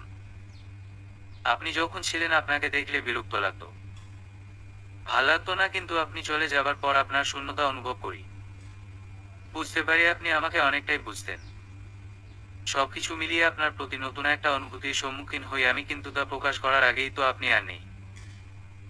চলে গেলেন কোথায় জানি? আরে আমি যাইনি, বললাম না চাকরি পেয়ে গেছি। আর হ্যাঁ, আমার এই রজনীগন্ধার তীব্র সুবাস থেকে চলে যাওয়া এতই সোজা। ওগো, আমি তো পারিনি, সেজন্যই তো তোমাকে একেবারে নিজের করে রেখেছি। প্রথম যেদিন তোমাকে দেখি সেদিন বেশ ভাল লাগছিল, কিন্তু তোমার ওরকম কথাবার্তা দেখে বুঝে উঠতে পারছিলাম না তোমার মনে নিজের জায়গা কি করে গড়ে তুলব। এত মাস চেষ্টা করে নিজের মনের কথাটুকুও তোমাকে বলে উঠতে পারিনি। সেজন্যই একদম বিয়ে করে আমার বউ করে নিয়ে এসেছি তোমাকে। আর বলিও নি যে পাত্র, আমি এটা তোমার জন্য সারপ্রাইজ রেখেছিলাম। রজনী কিচ্ছু বলল না, চুপচাপ ভাবে রইল। আবিদ বুঝে উঠতে পারছে না রজনী এবার কেন চুপচাপ রয়েছে। কি হলো, কথা বলো। বেশ, তুমি না বললেই শুনো তবে। আমি আমার রজনীগন্ধাকে এত এত এত ভালোবাসি, সারা জীবন বেঁচে যাব। তোমার ওই মায়াবী মুখশ্রী না দেখে একদিনও যেন সময় যায় না। এখন থেকে 24টা ঘন্টা তুমি আমার চোখের সামনে থাকবে, যখন ইচ্ছে তখন তোমাকে দেখতে পারবো, ছুতে পারবো। ঈশ্বর, অবশেষে আমার রজনীগন্ধা আমার হলো। রজনী হেসে দিল আবিদের এরকম কথাবার্তা শুনে। আল্লাহর দরবারে শুকরিয়া যে আপনার মতন মানুষকে পেয়েছি আমি আমার জীবনে। যে আসার পর আমার জীবনটা অনেকাংশেই বদলে গেছে। আমাকে ভালোবাসেন আপনি, ভালোবেসে একেবারে নিজের কাছে নিয়ে এসেছেন সারা জীবনের জন্য। এর থেকে বড় প্রাপ্তি জীবনে আর কিছু নেই। যতদিন বাঁচি আপনার সঙ্গেই থাকতে চাই। আবিদ রজনীকে আলতোভাবে স্পর্শ করে নিজের বুকের মধ্যেখানটায় আবদ্ধ করে নিল। পূর্ণতা পেল দুজনের প্রণয়। ভালো থাকুক সকল ভালোবাসারা। সমাপ্ত।